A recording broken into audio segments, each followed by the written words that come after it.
Alors on est aujourd'hui le mardi 31 août, on est le 21 Elul. Et donc on commence notre cours, on commence aujourd'hui Parshat Nitzavim. On a deux parachiotes cette semaine, deux parachiotes très courtes, mais qui en vérité sont très riches. Je ne vais pas redire une fois de plus l'introduction conventionnelle.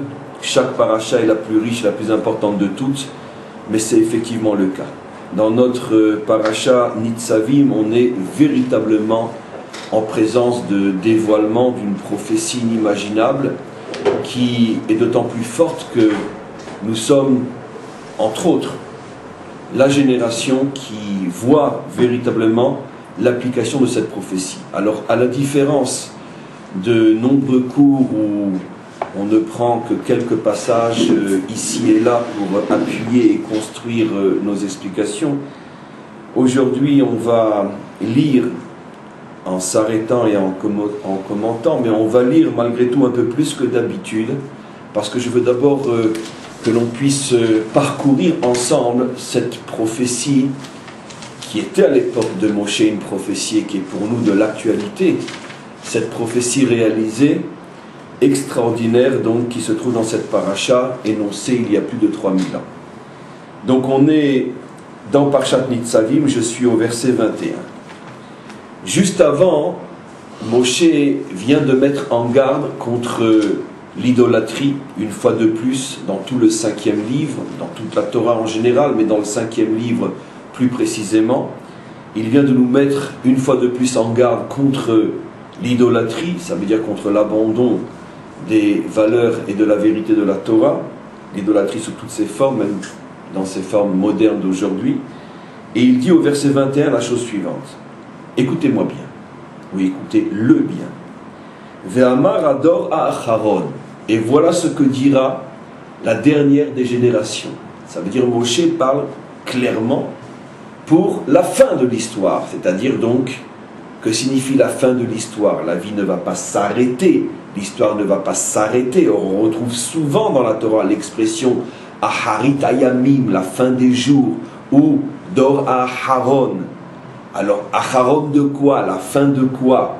Ou souvent l'expression Ketz, qui veut dire aussi la fin de quoi? Alors bien sûr, tout le monde comprend avec un minimum de bon sens et surtout appuyé par l'explication des maîtres, qu'il s'agit ici de la fin d'une tranche historique, c'est-à-dire ce que nous appelons l'histoire jusqu'à la délivrance finale, puisque pratiquement toute la Torah de Moshe, ainsi que toute la Torah des prophètes, parle jusqu'à la délivrance finale. Les prophètes font allusion très clairement à la délivrance finale, des versets en veux-tu, en voilà, dans Ésaïe et autres. Dans le livre de Moshe, on fait souvent allusion à la délivrance finale, mais d'une manière beaucoup plus voilée. Par exemple, comme dans ce verset, Dora Acharon, c'est-à-dire la dernière génération. La dernière génération, encore une fois, de quoi? Eh bien, de cette période historique qui est juste avant la délivrance finale. Donc, Moshe ici parle de ce qui va se passer dans les générations. Dor, comme on le sait, j'ai traduit par génération, mais c'est un petit peu, on pourrait dire faux comme traduction, pas complètement, mais un petit peu faux, parce que, à la différence de la traduction française génération, qui signifie une tranche d'âge bien précise, en hébreu, le mot d'or, c'est plutôt une période de génération. Ça peut être 3, 4, 5 générations. Par exemple, on parle du dor des Tanaïm, la génération des docteurs de la loi, qui a duré 400 ans.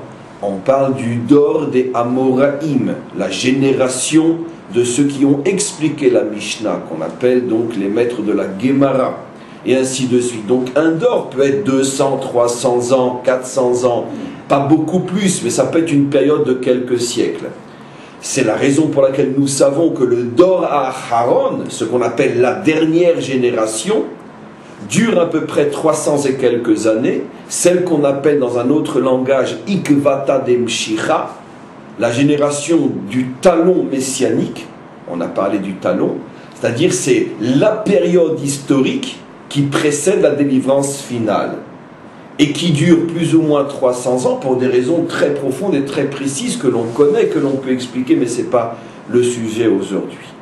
Donc en tous les cas, Moshe prévoit qu'il y aura un Dor Acharon, il y aura une fin de cette histoire qui a commencé avec la faute, et qui est finalement l'histoire de la faute, des fautes et de la réparation de la faute et des fautes, pour nous amener jusqu'à la délivrance finale. Et donc cette fin d'histoire s'appelle Dor Acharon. C'est donc très simplement et tout simplement, entre autres, notre génération qui faisons bien évidemment partie du Dor Acharon. Les versets qui suivent vont le prouver. Alors voilà ce que dit Moshe. Donc je vous dis, on est en pleine prophétie. N'oublions pas le contexte, ça a été dit il y a 3000 ans. Ve'amar Dor Acharon. Et voilà qu'en fin d'histoire, Bnechem asher yakumu ma'acharechem, parleront les enfants qui sont vos descendants, Ve'anochi asher yavo me'eretz rechoka. Alors écoutez bien ce que je vais vous mettre en évidence dans ce cours, quelque chose de tout à fait unique dans toute la Torah. On fait rentrer le Nochi, on fait rentrer le non-juif, l'étranger, dans ce qui va suivre. Et on le met au même niveau que l'enfant juif dans ce qui va suivre. C'est-à-dire que le verset précise que l'enfant juif, notre descendant, ainsi que le non-juif, vont être ensemble les acteurs de ce qui va suivre. Jamais dans toute la Torah de Moshe, vous trouverez un verset de ce type-là, où on fait témoigner le non-juif, et en plus, dans le même verset qui parle du témoignage d'un juif. Comme on est dans les derniers instants avant la délivrance finale, on peut déjà commencer à entrevoir la réponse à la question que je demande, puisque la délivrance finale concerne l'humanité tout entière. C'est donc bien la preuve, et c'est pour ça que c'est la seule fois dans toute la Torah où on associe le non-juif au juif, parce que là il s'agit, comme on va le lire, il s'agit de quelque chose qui concerne l'humanité tout entière, puisqu'il s'agit de la prise de conscience qui sera celle du monde dans les derniers instants avant la délivrance finale. Et donc on voit très clairement, d'une part parce qu'il est dit Acharon, la dernière génération, et d'autre part parce que le non-juif intervient lui aussi, qu'on est bien en présence de la dernière génération avant la délivrance finale. Donc, je me répète, je le sais, mais c'est pas grave, ça concerne les non-juifs aussi. Et regardez la suite. Asher yavo me'eretz rechoka. Ton descendant juif, dit Moshe, ainsi que le non-juif qui l'accompagnera, viendront des endroits les plus éloignés de la terre. Pourquoi préciser me'eretz rechoka? Ça veut dire que ce qui va se passer à ce moment-là, la délivrance, sera tellement impressionnant que tout le monde va être interpellé, et même ceux qui sont très loin, c'est bien sûr un très loin qui n'est pas géographique. Ici on est dans le livre de la Torah, on n'est pas dans un livre d'histoire géographique, on est ici donc dans un livre qui est porteur de messages. Et donc quand la Torah parle d'Eretz Rechoka, ça veut dire même ceux qui sont les plus éloignés, qui ne se sentaient pas et jamais concernés par l'histoire d'Israël, même eux tout d'un coup vont se réveiller, vont se mettre à poser des questions. Je continue. Verraou et makot haaretzai. Et ils verront combien cette terre a été frappée. On parle bien sûr de notre terre. De quel coup s'agit-il? Comme on va le voir, que la terre est complètement désertique, que la terre est abandonnée. Verraou et makot haaretzai. Ils verront tous les coups que cette terre a pris. Vet tachalouéa. Et son affaiblissement. Asher chila Hashem ba, combien Dieu l'a affaibli, combien il l'a rendu, on pourrait dire, misérable. C'est-à-dire, c'est quoi une terre misérable? Gofrit vamelar, une terre remplie de soufre et de sel. Srefa, entièrement brûlée. Brûlée dans le sens que, comme on va le voir, rien n'y pousse. Elle est brûlée par le soleil. Elle n'a pas été arrosée, elle n'a pas été abreuvée, il n'y a pratiquement pas de pluie dans ce pays. À plus forte raison lorsque les Juifs n'y sont plus, il ne pleut pas, car les seuls qui peuvent amener la bénédiction dans ce pays sont les Juifs, les enfants de cette terre. Donc une terre qui est sous un soleil de plomb pendant 2000 ans, qui n'est pas arrosée parce qu'il n'y a pas de cultivateur, et qui est pratiquement 10 mois sur 12 sous l'effet d'un soleil inimaginable, elle est complètement brûlée, cette terre-là, comme si on y avait parsemé du sel. Kol arza lo tizra velo titzmar. Plus rien n'y a été semé et plus rien n'y a poussé, dit le verset. Velo ya'aleba kol esev. Il n'y pousse rien, même pas de mauvaises herbes qui poussent dans un champ qui est plus ou moins travaillé. Rien, c'est le désert total. Elle ressemble aux villes de Sodome et Gomorrhe qui ont été retournées. Asher afar Hashem be'apo bechamoto, parce que Dieu effectivement l'a frappé dans sa colère. On parle de quelle époque? Quand l'enfant est revenu et quand le non-juif l'a accompagné et quand, après des siècles et des siècles, lorsqu'enfin ils sont revenus, ils se sont rendus compte que la terre était un véritable désert. Vous savez, comme je le dis toujours, le défaut inimaginable de l'accoutumance, c'est qu'on peut passer devant des trésors et on ne les voit pas.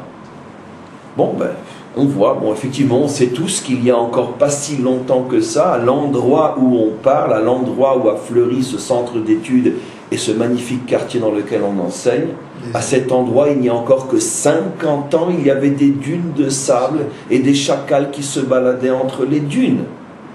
Il y a encore 80 années seulement, toute la terre d'Israël était soit des marécages remplis d'insectes mortels, de moustiques mortels dans le nord, et de déserts à partir de pratiquement la hauteur de Tel Aviv jusqu'au sud.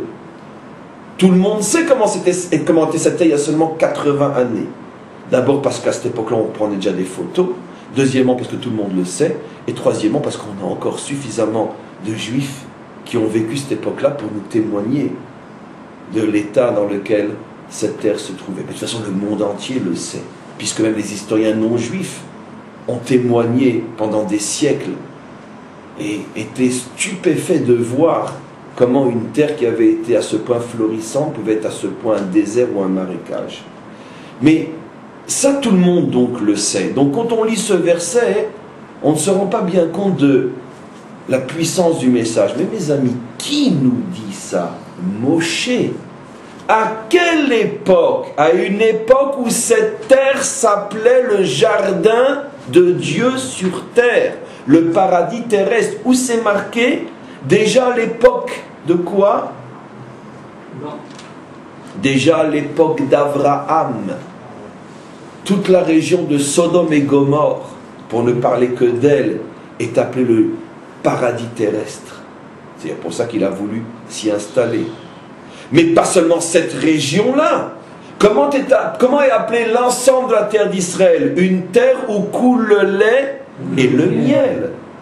Combien de personnes fortes et robustes et jeunes et solides a-t-il fallu pour porter seulement une seule grappe de raisin lorsque les explorateurs sont revenus de leur mission après 40 jours?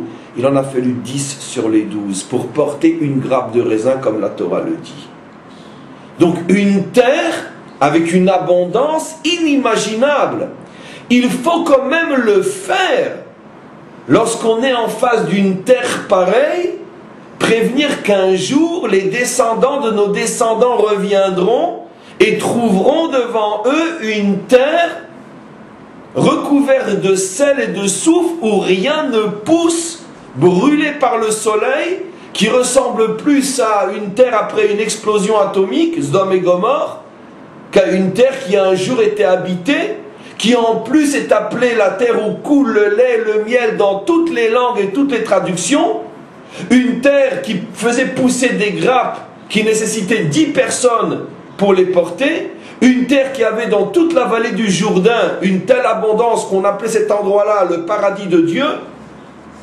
Il fallait quand même avoir un sacré courage pour s'engager, je parle de Moshe, il y a 3000 ans, et dire qu'un jour cette terre sera le symbole de la désolation Au point que, comme on va le voir, même les nations ne comprendront pas. Poseront la question, mais comment c'est possible? Donc vous voyez bien qu'on est en présence ici d'une prophétie authentique. J'insiste, parce que pour compreniez la puissance de ce qui va suivre. Sans le cours d'aujourd'hui, je pense que tous, Shabbat, on aura lu ou entendu ce verset, mais on n'aura pas tout d'un coup rebondi sur notre siège en se disant mais qu'est-ce que je suis en train de lire? Comprenez comment l'habitude use et tue. Donc, je referme la parenthèse. Donc, on est à quelle période de notre histoire? On est tout simplement ici, quelques décennies avant la nôtre. Nous, on est déjà bien avancé dans la description que Moshe fait. Viendra un jour où, après des siècles d'absence, vos enfants reviendront sur cette terre après y avoir été chassés, comme on va le voir.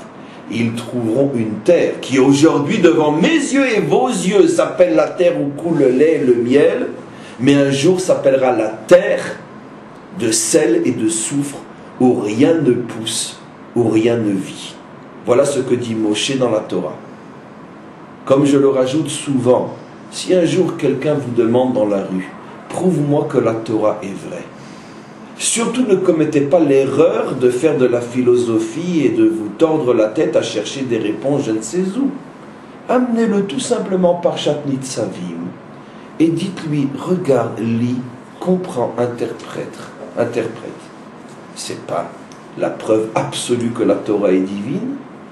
Comment un homme il y a 3500 ans qui a la Suisse en face des yeux, où coule le lait et le chocolat, dit qu'un jour cette terre sera ruinée, son peuple sera chassé, mais qu'il reviendra et trouvera la terre désertique et la fera, comme on va le voir par la suite, refleurir. Comment un homme peut s'engager et dire de telles choses? Il l'a écrit. Si ça ne se réalise pas, on le fout lui et ce qu'il a écrit à la poubelle. Moshe s'est engagé et nous sommes les témoins de l'authenticité de son engagement. Voilà la preuve de l'authenticité absolue de la Torah. Pas besoin de chercher ailleurs. J'ai eu un grand-père, moi, qui est venu en 1916, qui lui a amené toute la famille, et qui est venu quelques semaines ici, qui a acheté des terrains, 2 terrains, encore qu'un on n'a jamais retrouvé, et qui a dit c'est le désert, c'est invivable, il n'y a rien, on ne peut pas partir en Israël. Même les historiens non-juifs ont écrit l'expression, d'ailleurs quelqu'un va me la rappeler, mais comme vous le dites, l'expression ça ressemble à Sodome et Gomorrhe a été écrit par un historien non-juif très connu qui a fait le tour du Proche-Orient. Comment il s'appelait? Chateaubriand. Et qui a, peut-être Chateaubriand, et qui a écrit cette terre est Sodome et Gomorrhe. Il parlait de toute la terre. Donc apparemment il s'est inspiré du texte biblique, ou c'est sorti tout seul parce que c'était vraiment ce qu'il ressentait, mais en tout cas, même les non-juifs ont témoigné de cela, comme le texte le dit lui-même. Regardez, on continue. Ve'amrou, mais regardez la partie la plus importante du texte. Ve'amrou kol hagoyim, puisqu'on parle que les nations elles-mêmes sont concernées, elles-mêmes voient ce qui se passe. Ve'amrou kol hagoyim, et toutes les nations diront à ce moment-là, Alma asa Hashem kachal haaretz azot. Mais pourquoi Hashem a à ce point frappé cette terre? Je m'arrête au niveau de la question. On est dans le Dora Acharon, on est dans les dernières générations avant la délivrance finale. Il y aura bientôt le grand et vrai dévoilement qui remettra tout le monde et toutes les idées et toutes les idéologies à leur véritable place. La vérité va enfin se dévoiler. Et donc, les nations se posent la question, mais pourquoi finalement cette terre, donc cette nation, a à ce point été détruite? Pourquoi il se pose la question maintenant et pourquoi il ne se pose pas la question avant? Parce que, n'oublions pas ce qu'a dit le verset que nous avons lu au début de ce cours. Le juif aussi revient. Et c'est ce qui interpelle maintenant le non-juif. Si cette terre était restée déserte et que les juifs n'étaient jamais revenus, Alors la fameuse thèse qui va être contredite ici, la fameuse thèse qui a servi, on pourrait dire, de fondement à toute la religion chrétienne, ou d'une certaine manière même à l'islam, en tous les cas, toutes les religions qui sont issues du judaïsme, et qui disent, ils ont fauté, Dieu les a abandonnés, et l'exil éternel d'Israël, ainsi que la destruction éternelle de cette terre, sont les témoins vivants, l'exil et la destruction, les témoins vivants de l'abandon à cause des fautes, ou l'abandon parce que ils n'ont pas accepté pour les chrétiens la nouvelle alliance, ou ils n'ont pas accepté pour les musulmans la vérité vraie, la nouvelle et la dernière. Si les Juifs n'étaient jamais revenus sur leur terre, bien au contraire, les nations n'ont pas de questions à poser, ils n'en posent pas, puisque la réponse est évidente. Pourquoi la terre est détruite? Mais parce qu'ils ont abandonné Dieu, et parce que quand on leur a tendu la perche d'un nouveau testament, d'une nouvelle alliance, ils ne l'ont pas saisi. En plus, ils ont été contre cette nouvelle alliance. Donc, vous voyez bien pourquoi la terre est détruite. Et le juif en exil, le juif errant est le symbole vivant de la colère de Dieu contre ce peuple qui n'a pas voulu la nouvelle alliance, qu'elle soit chrétienne ou musulmane. Donc tant que les juifs ne reviennent pas, il n'y a pas de problème, il n'y a pas de question. Mais regardez, je tremble, la puissance du texte. Comment que le texte est précis. Si ce qui dérange les goyim, c'est que la terre soit transformée en sel et en soufre, pourquoi attendent-ils la dernière génération pour poser la question? Je répète la réponse, qui est évidente, parce qu'ils n'ont pas besoin de réponse, ils la connaissent. Tant que Israël est en exil, on sait tous pourquoi la terre est détruite. Pour punir, pour l'éternité, ce peuple qui n'a pas accepté la nouvelle alliance. Mais maintenant que le juif revient, c'est le début du verset, alors le non-juif ne comprend plus rien. On s'affole au Vatican, on s'affole partout, mais qu'est-ce qui se passe? Mais ça contredit tout ce qu'on a toujours cru pendant des millénaires. S'il revient, donc c'est qu'il n'est pas abandonné. Et s'il n'est pas abandonné, alors pourquoi la terre a été détruite? Alors pourquoi a-t-il été en exil? Vous imaginez toutes les réunions secrètes, loin des caméras et loin des journalistes? Tous les grands de ce monde se réunissent. Mais qu'est-ce qui se passe? C'est ce que la Torah nous dit. Quand vous reviendrez, mes enfants, sachez que le monde se posera enfin la question. Mais alors pourquoi ont-ils souffert? Puisque Dieu ne les abandonne pas, puisqu'ils reviennent. Heureuse la génération qui peut expliquer sur sa terre, à Jérusalem, ce que je vais dire. Regardez, on continue. Et donc, alors je reprends, il pose la question, Ve'amru kol hagoyim, tous les peuples demanderont alors, Al me'asa Hashem kacha la'aretz hazot. Alors on ne comprend plus rien.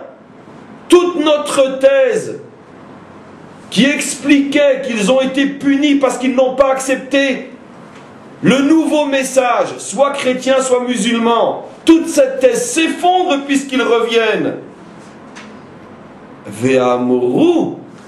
Alors à ce moment-là, les nations, au fur et à mesure, dit notre maître Moshe, au fur et à mesure qu'elles verront qu'Israël revient, s'installe, reconstruit, refait vivre, sème,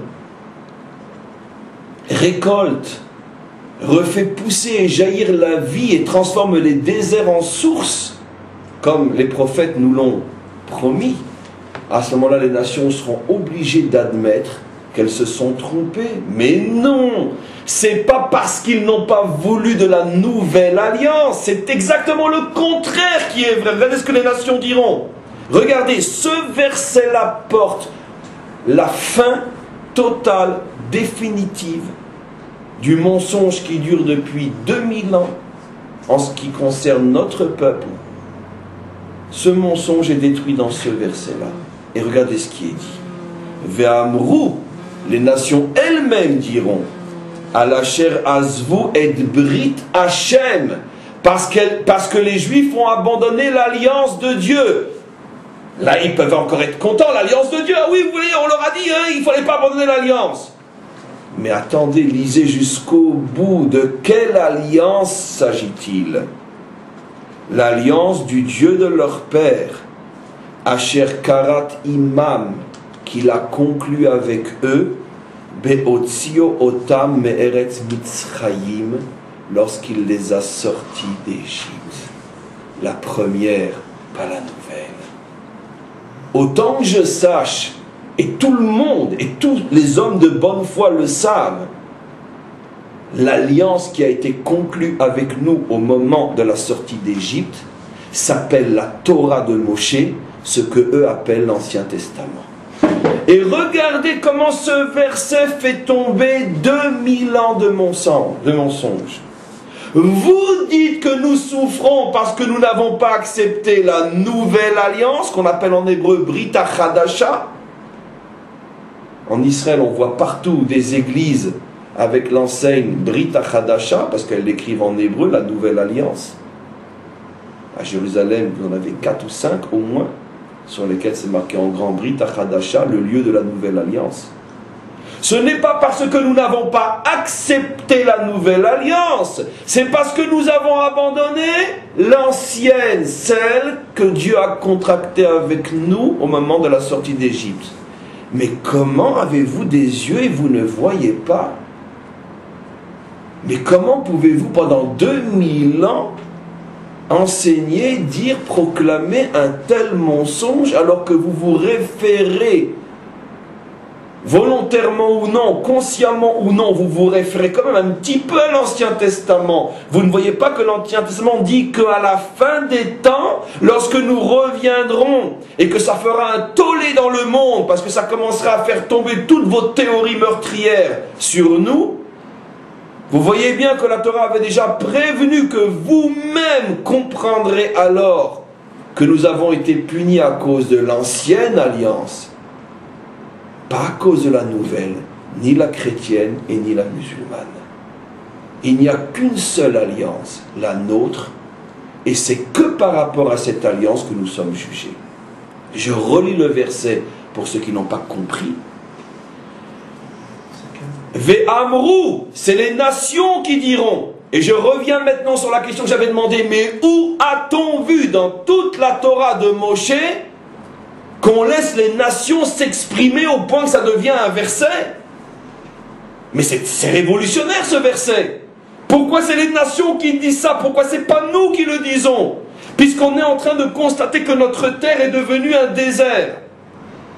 Et c'est tout à fait normal, on aurait tous compris si le verset avait dit « Et nous, c'est-à-dire nos enfants se demanderont « Mais pourquoi ça nous est arrivé ?» Et nous répondrons « Parce que nous avons abandonné l'alliance contractée au moment de la sortie d'Égypte. » Or ici, on est en présence d'un phénomène unique dans toute la Torah, alors que c'est nous qui sommes concernés, c'est nous qui devons parler, c'est les goïms qui parlent à notre place. Mais la réponse est claire, mais elle est bouleversante. Parce que ici, la Torah ne s'adresse pas à nous, elle s'adresse à eux. Vous qui avez fait souffrir mon peuple pendant 2000 ans, vous qui l'avez accusé de déicide, vous qui l'avez accusé d'avoir été abandonné, vous qui l'avez traité comme quelqu'un qui n'existe que pour être persécuté, vous qui avez fondé des théories de mensonges sur la souffrance de ce peuple, c'est vous maintenant qui ferez l'aveu de votre mensonge.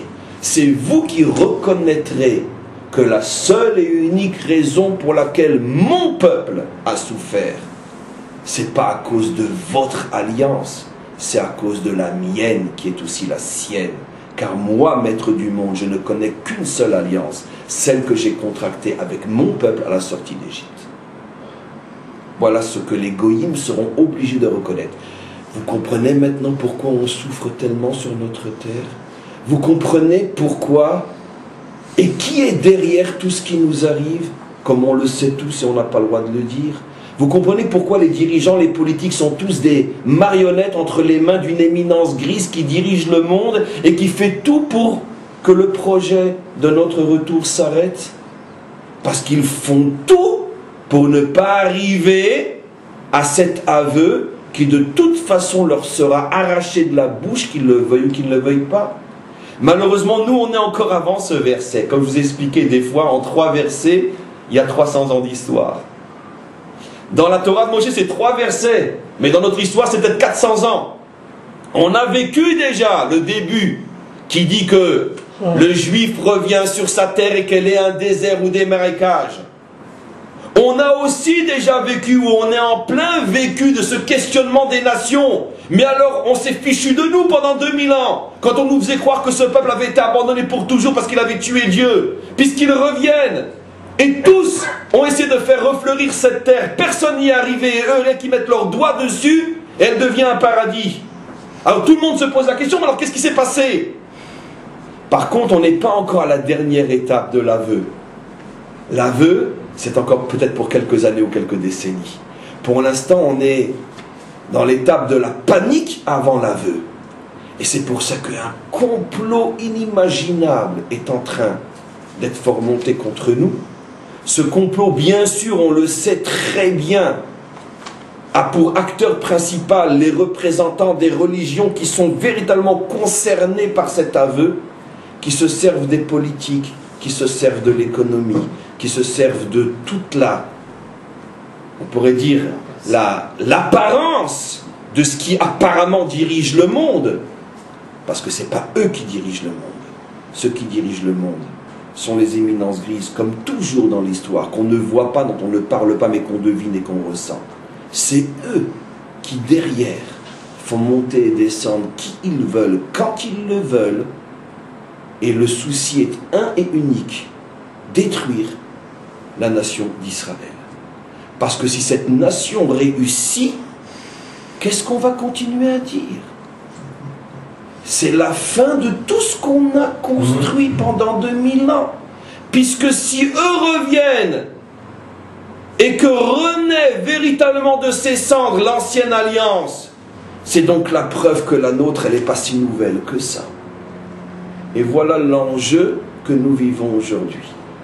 Vous comprenez donc pourquoi en vérité le conflit que nous vivons aujourd'hui n'est absolument pas politique, mais il est religieux. Et le plus grand drame de notre nation, c'est qu'une grande partie d'entre nous s'obstine à ne pas ou à ne pas vouloir comprendre qu'il n'y a aucun conflit politique entre nous et nos voisins. Il y a un conflit mondial religieux entre nous et les 2 grandes religions issues de notre Torah. Et c'est ça le seul et unique véritable problème. Et aujourd'hui, l'un, en se cachant derrière l'autre, mais ensemble, nous attaquent parce que leur peur véritable est que si nous continuons à réussir, c'est la fin de ce qu'ils ont construit les uns pendant 2000 ans et les autres pendant quelques siècles. C'est ça le vrai problème ici. Alors maintenant on continue. Si je m'en sors, j'aurai vraiment de la chance. En tous les cas, Asher, donc on continue, Asher karat imam beotziu otam me'eretz Mitzrayim. Cette alliance qui a été conclue au moment de la sortie d'Égypte. Et donc, qu'est-ce que ça veut dire? Ils ont abandonné cette alliance. La Torah est précise. Vayilchu veyavdu Elohim acherim. Cette alliance dans laquelle je m'étais présenté en leur disant: je suis l'Éternel, votre Dieu, qui vous a sorti d'Égypte, vous n'aurez pas d'autre Dieu que moi. C'est de cette alliance qu'on parle. Comment l'ont-ils profané? En allant servir d'autres dieux. Peut-être ça inclut aussi le fait en croyant à de nouvelles alliances. N'oublions pas que pendant 1 siècle, toute l'Église était juive. C'est les Juifs qui ont créé la nouvelle alliance, ce ne sont pas les non-Juifs. Donc au contraire, la Torah nous dit justement parce que vous avez été vers d'autres dieux, vous les Juifs, les nations n'ont fait qu'hériter ce que vous avez créé pendant plus d'1 siècle. Et les nations elles-mêmes l'ont oublié, que pendant plus d'un siècle, tous les chrétiens étaient juifs. Et ce n'est que beaucoup plus tard, à l'époque de Paul, que le christianisme est devenu non-juif. Et encore plus tard, avec bien sûr la conversion de l'empereur de Rome. On continue. Ils ont été servir d'autres dieux. Ils se sont prosternés devant eux. Des dieux qu'ils ne connaissaient pas. Effectivement, ces dieux-là, nous n'avons pas entendu parler d'eux au moment où nous sommes sortis d'Égypte. Des dieux auxquels ils n'avaient aucune part. Et regardez bien, le verset est clair. Et c'est pour ça que la colère de Dieu s'est enflammée. Je traduis bon, comme un idiot, mais c'est pas grave. C'est pour ça que la colère de Dieu s'est enflammée contre cette terre. C'est clair. La vie aléa et kolaklala pour y amener toute la malédiction. Donc, mes amis, c'est déjà énorme. Mais regardez ce que dit le verset 28. Pour le sceptique qui pourrait encore penser que oui mais, alors le maître du monde devine les oui mais, puisque c'est lui qui les a créés, c'est lui qui a donné la possibilité à l'homme de ne jamais voir 100% clairement pour ne pas trop esquinter son libre arbitre. Alors malgré tout, le bon Dieu entrevoit le oui mais, regardez ce qu'il dit dans le verset 28. Il dit Anistarot Lachem Elokim. N'essaye pas de comprendre les secrets de Dieu. Ça veut dire que de toute façon, dans l'histoire du monde en général et dans l'histoire de notre peuple en particulier, malgré toutes les explications, il restera toujours de grands secrets, de grandes zones d'ombre, de grands trous noirs qui pour l'instant ne pourront jamais être éclairés. La Shoah est l'un d'entre eux. Mais la Torah nous prévient. Ne mets pas ta tête, ne mets pas ton nez dans ce que tu ne peux pas comprendre pour l'instant. Alors, où je me situe, moi, juif, maître du monde, dis-je. Alors, regardez. Ve'aniglot lanu ulbanenu adolam. La'asot et kol divrei aTorah azot. Mais Ribono Shel, mais où ont-ils leurs yeux quand ils lisent ce que eux appellent l'Ancien Testament? La Torah est quand même claire. Je te demande pour l'éternité d'accomplir tout ce que tu vois dans cette Torah. Je répète le verset. Va niglot lanu ulbanenu ad olam, pour nous et pour nos enfants, pour l'éternité. La asot, nous devrons accomplir et kol divrei à Torah hazot. Quand Moshe il dit Torah hazot, il n'a pas encore le nouveau dans les mains, il n'a que l'ancien. Et sur l'ancien, il dit les olam pour l'éternité. Il n'y a plus de oui, mais. Et maintenant, on continue. Et maintenant, regardez ce que dit Moshe. Verset 1, chapitre 30. On va lire maintenant quelques versets qui sont une véritable merveille. Parce que comme vous allez le comprendre, on est en plein dans leur réalisation. Et regardez maintenant la prophétie de Moshe. Il parle il y a 3000 ans. Je sais que je l'ai déjà dit, mais moi je ne me lasse pas de le dire, parce qu'à chaque fois que je le dis, et j'espère pour vous aussi, et pour ceux qui écouteront ce cours, je tremble tellement, je me dis, mais c'est pas possible. Comment un homme peut, il y a 3000 ans, dire des choses que moi, le descendant de son descendant, je suis en train de vivre. Il a parlé pour moi. Et regardez comment il a parlé pour moi, pour vous, pour tous ceux qui sont à Jérusalem aujourd'hui. Regardez ce qu'il a dit. Ve'aya ki yavou alecha kol advarim haele. Et voilà ce qu'il adviendra après que ce soit réalisé tout ce dont je vous ai parlé. Et c'est quoi? Abracha ve'aklala. Toutes les bénédictions que je vous ai promis et toutes les malédictions que je vous ai promis. Car dans notre histoire, nous avons tout eu. Les bénédictions, entre autres, à l'époque du roi Salomon. Les malédictions, entre autres, à l'époque de la destruction des 2 temples. Asher natati lefanecha, je t'avais prévenu, dit Moshe. Il me parle à moi comme s'il était là alors qu'il a parlé il y a 3000 ans. Et regardez-moi ce qu'il dit. Ve'ashevota el levavecha. C'est le plus beau passage de toute la Torah. Celui-là, c'est vraiment le plus beau. Ve'ashevota el levavecha. Un jour viendra où enfin ce que je dis rentrera dans ton cœur. C'est-à-dire tu le comprendras enfin. Bechol hagoyim asher idichacha. Parmi les nations où tu auras été exilé. Tiens, Moshe sait qu'on va être exilé. Tiens, Moshe sait qu'un jour les Juifs se réveilleront de partout où ils sont, comme nous le voyons depuis des décennies. Même un avocat, un journaliste autrichien, qui ne savait même pas lire l'hébreu, rien. Lui aussi, tout d'un coup, il s'est réveillé. Et qu'est-ce que dit le verset? Regardez comme c'est précis. Asher adi chacha, là où tu seras perdu au milieu des nations.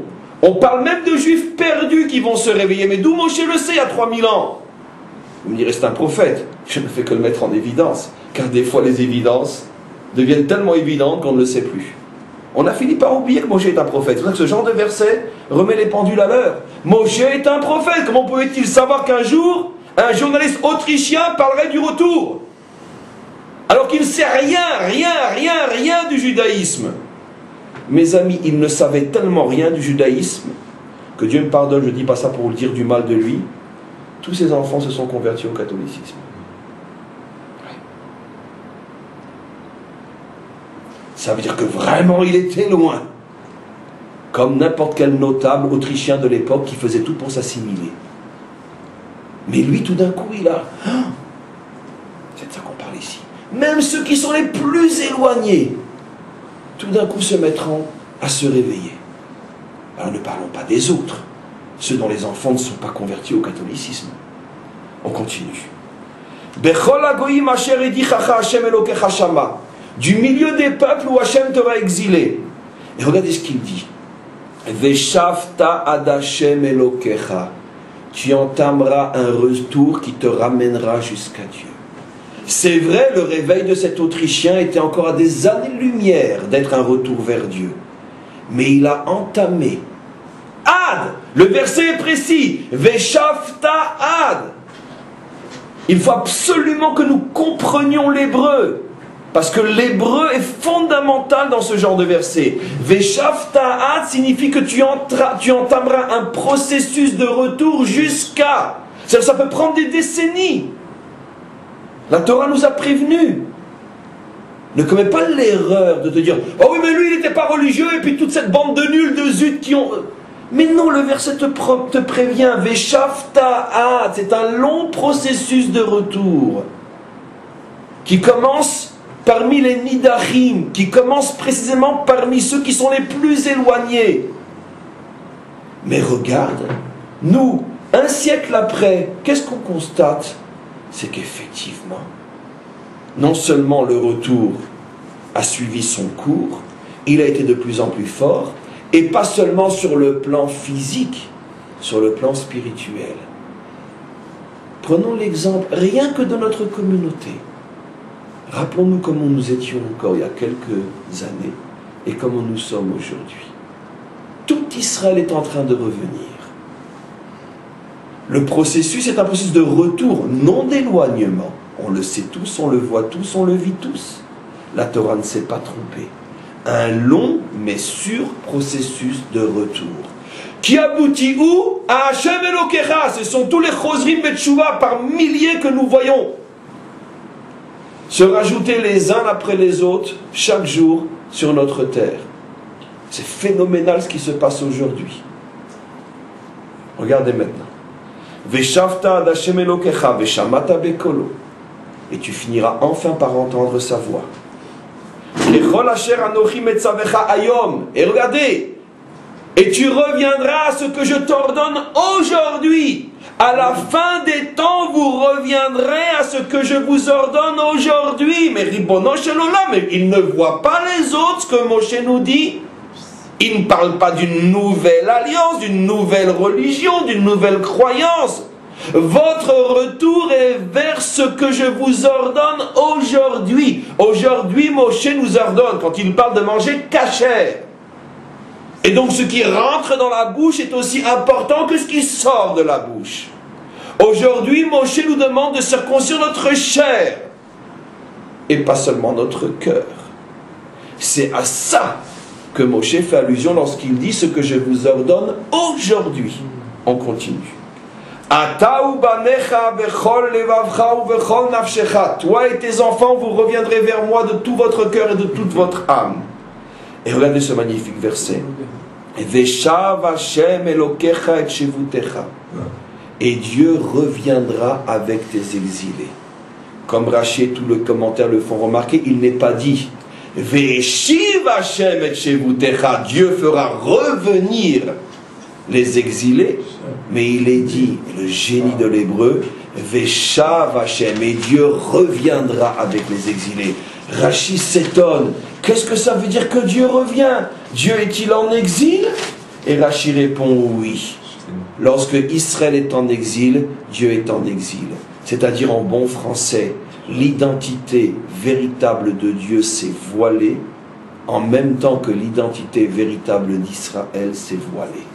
Puisque un juif à Paris, un juif à New York, un juif partout où il se trouve, est un juif avec une identité tronquée, car il est absolument évident qu'on ne peut pas porter la véritable identité juive lorsqu'on n'est pas d'abord dans le lieu où se dévoile véritablement l'identité, qui est la terre d'Israël. Donc c'est absolument évident que automatiquement, l'exil signifie le voile de l'identité juive hébraïque authentique. Mais ça, on le savait, ou du moins, si on est honnête, on est prêt à le reconnaître. Mais on ne savait pas que cela accompagnait aussi le voilement de l'identité divine. Ce qui veut dire que tant qu'il y a un juif en exil, Dieu est en exil. Ça veut dire qu'on ne peut pas connaître Dieu véritablement. Donc comment peut-on parler d'une nouvelle religion alors que Dieu est complètement voilé et que plus personne ne peut le connaître, précisément parce que Israël est en exil? Voilà comment en 2 mots la Torah révèle un des plus grands secrets de notre histoire. Vous avez intérêt, juif, à revenir vite sur votre terre, parce que chacun d'entre vous qui chaque matin va encore faire les slichot à Paris, va encore faire les slichot à New York ou je ne sais où, est responsable du voilement de l'identité divine. C'est ce que les évangélistes disent. Et donc, comment? C'est ce que les évangélistes disent. Oui, d'une certaine manière, puisqu'ils veulent que l'on revienne tous ici. Avec énormément de nuances, malgré tout, que je ne peux traiter ici dans ce cours. Parce que c'est absolument évident qu'il y a forcément des nuances énormes, essentielles et fondamentales entre ce que nous disons et entre ce que d'autres disent, même si souvent ce que d'autres disent, malgré tout, converge énormément vers la lettre et l'esprit de ce que je dis.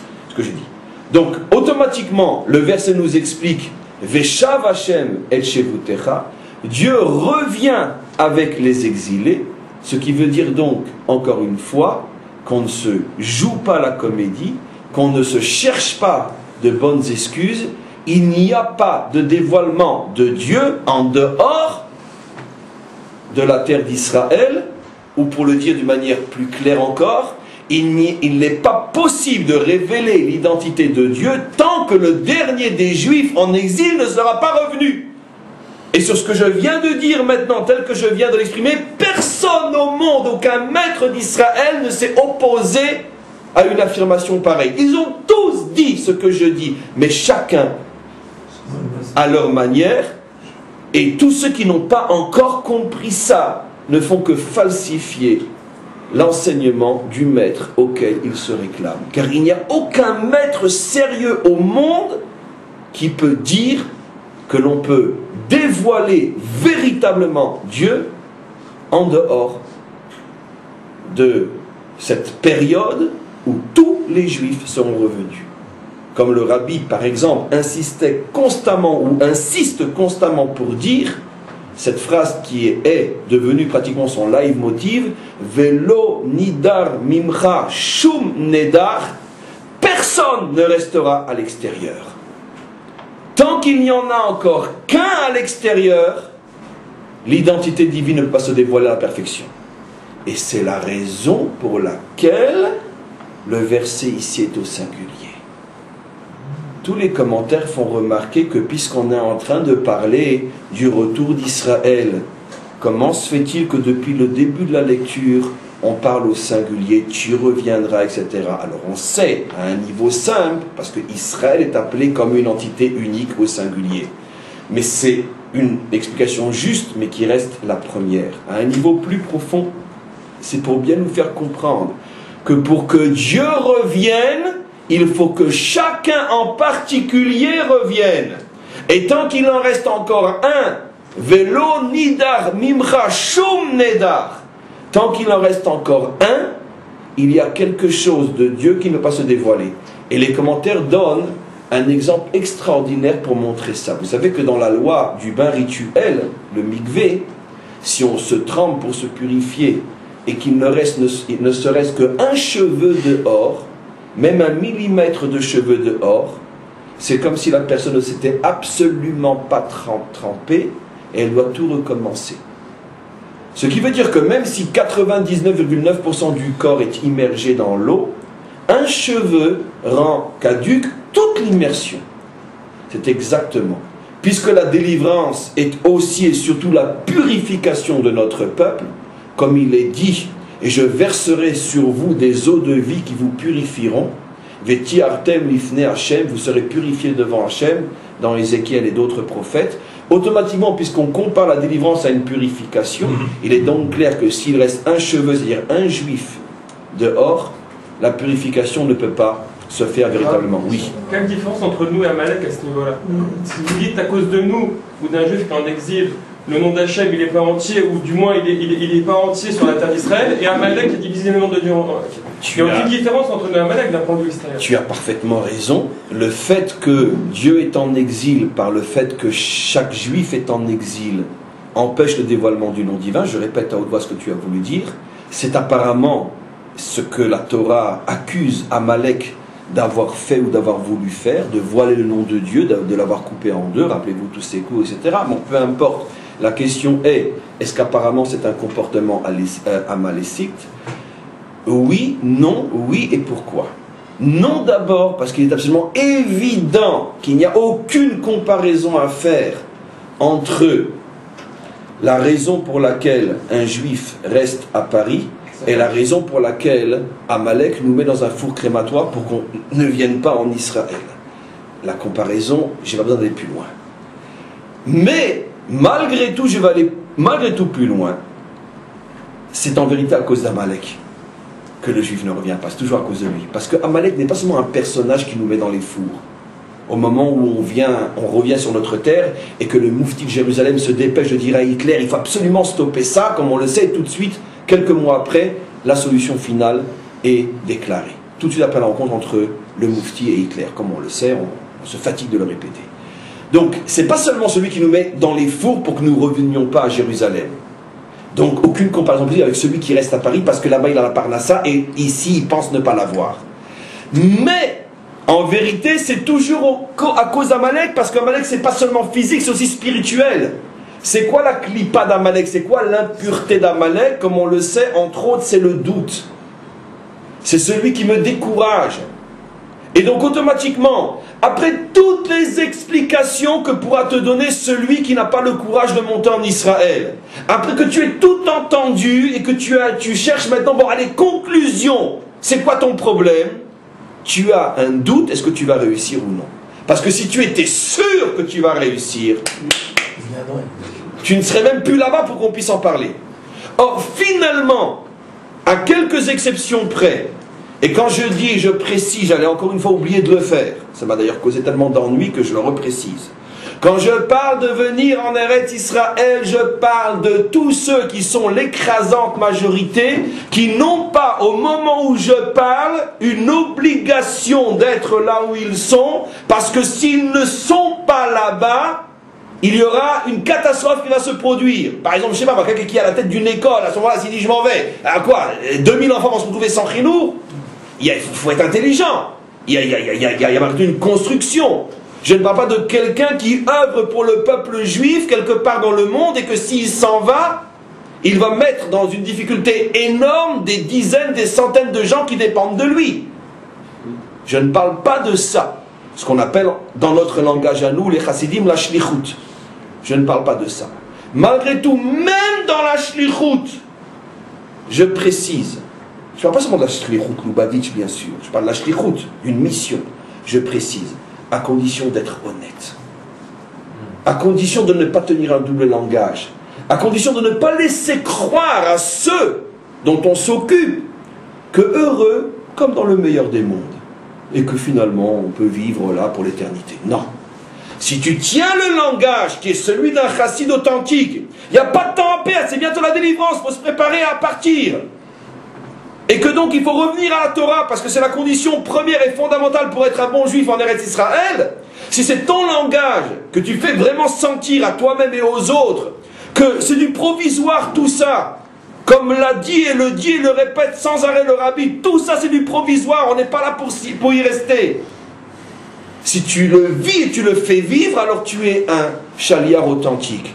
Mais si tu fais croire qu'on est là pour des siècles, et puis après tout, je veux dire, même si on n'avait pas Israël, c'est tellement bien là où on est, si c'est ce que tu vis et que tu fais vivre, alors là c'est la catastrophe. Là tu trahis ta mission. Et surtout tu trahis le maître du monde.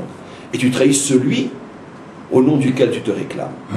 Maintenant, je reviens sur ce que j'explique. Finalement, Amalek est toujours le responsable, puisque c'est lui qui nous met dans le doute.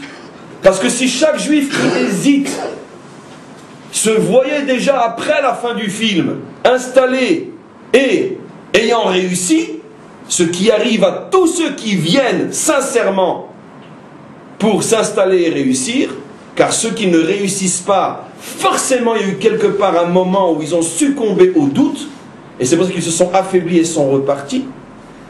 Et donc automatiquement, puisque le doute c'est l'impureté spirituelle d'Amalek, automatiquement c'est clair que Amalek est toujours responsable et que ses victimes sont entre autres soit dans les fours, soit dans les métros parisiens.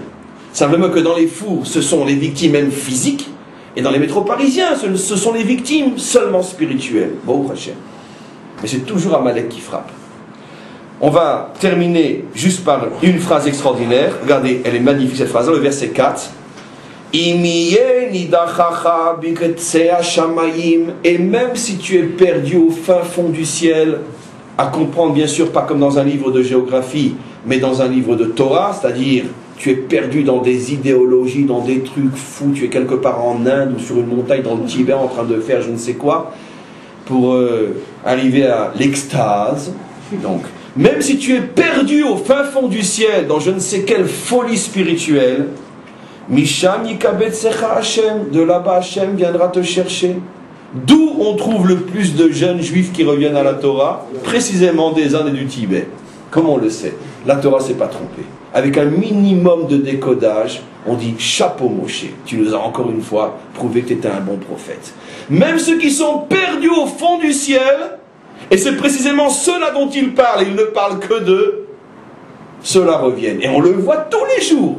C'est précisément les juifs qui étaient les plus perdus, au fin fond d'idéologie céleste complètement désincarnée et déconnectée du judaïsme authentique, c'est précisément ceux-là qui reviennent au galop. C'est ce que dit Moshe. Et donc je répète le verset, Vesha, et donc il est dit,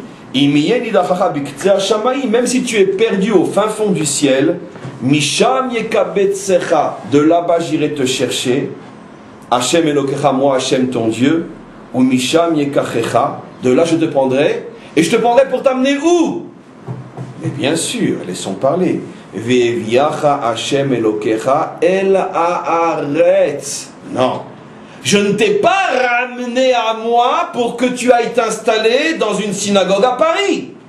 Mais non, je n'ai quand même pas à faire l'effort d'aller te chercher au fin fond de ton ciel pour que tu t'installes en dehors de ma terre. Alors pourquoi je suis venu me fatiguer à te ramener alors? Je t'aurais laissé où tu étais. Regardez ce que dit le verset. Ve'aviecha Hashem Elokecha el haaretz, et Hashem ton Dieu te ramènera sur la terre, Asher Yarshu Avotecha, qu'il a donné à tes pères.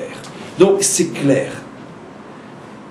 C'est incontournable. Je ne sais pas comment, avec un texte comme ça, on peut encore dormir tranquille si on n'essaye pas au moins de le vivre et de l'assumer chacun à notre niveau.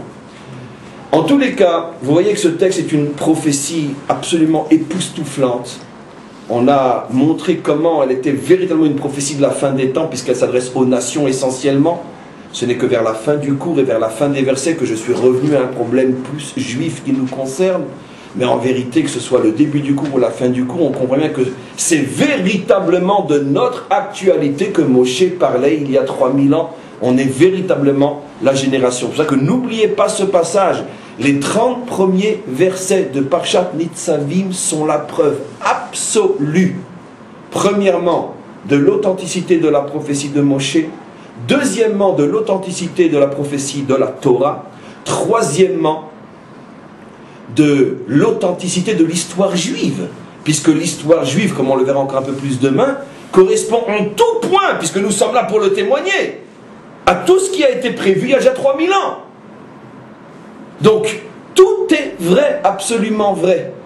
Donc, à titre, encore une fois, d'application la plus concrète, la plus technique, si vous avez un jour à discuter avec quelqu'un sur l'authenticité que je viens de décrire, 1, 2, 3, 4, ne cherchez pas des preuves religieuses, philosophiques, scientifiques, c'est de la foutaise tout ça. Rapportez 30 versets et dis-lui, voilà, débrouille-toi avec maintenant, reviens voir dans quelques jours. Et si tu as affaire à quelqu'un d'honnête, c'est sûr qu'il va dire, vous avez raison. Et si tu as affaire à quelqu'un de malhonnête, de toute façon, quoi que tu lui dises, il n'acceptera pas.